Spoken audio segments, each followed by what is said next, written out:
Hello, and welcome back to the Calm and Connected podcast. I'm your host, Janine Halloran, and today I really want to focus on feelings identification.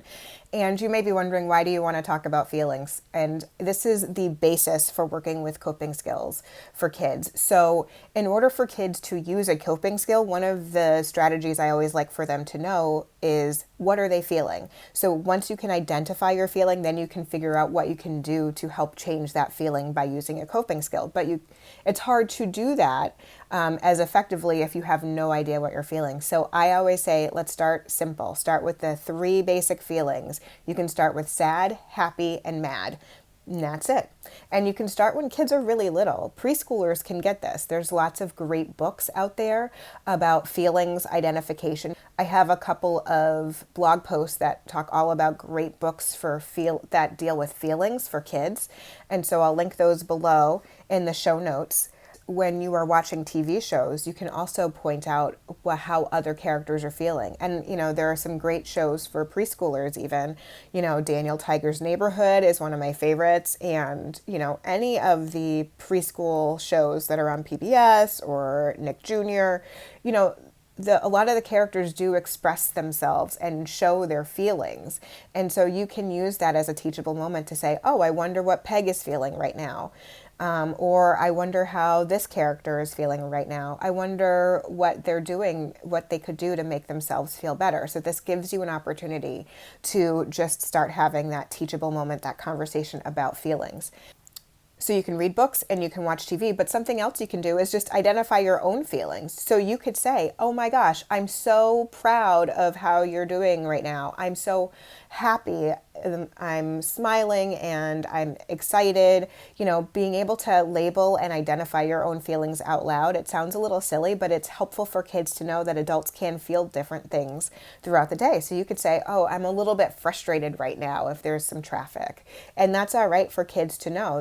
They should know that you're a human and that you have feelings too. And that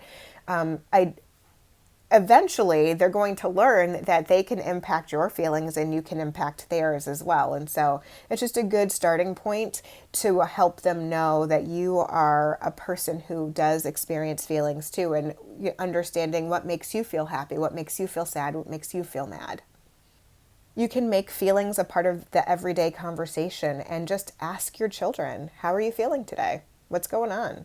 And you can have them check in periodically during the day. I know there are some great apps that you can use, especially for the older kids and teenagers, so they could actually set something on their phone and track how they're feeling throughout the day if they're struggling with, being able to significantly identify what they're feeling throughout the day. So to help them get into the habit of it, to, put on a timer or use a mood meter or a mood tracker to monitor what they're feeling in the morning, in the afternoon after school, and right before they go to bed. So lots of different times that you can just have kids periodically check in and think about how they're feeling. So for the younger kids, you can do it. You can prompt them. For the older kids, you can have them use apps or worksheets to do that.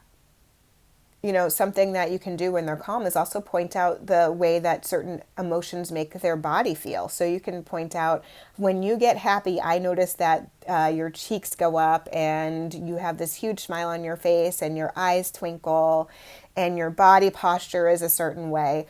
And I notice when you get sad, your body slumps down a little bit more, your eyes are downcast. There's signals that your body gives you to help you identify what you're feeling. So for kids, sometimes their body reacts first before their mind catches up to realize what they're feeling. So what you can do is start to help them identify where they feel things in their body. So when they feel mad, what does that feel like in their body? When they feel anxious, what does that feel like in their body?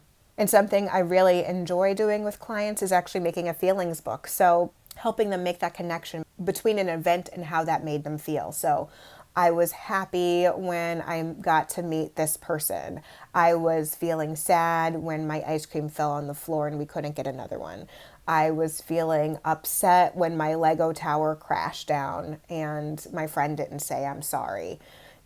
So to help them start to identify, this is a time that I felt sad, this is a time I felt mad, this is a time I felt happy.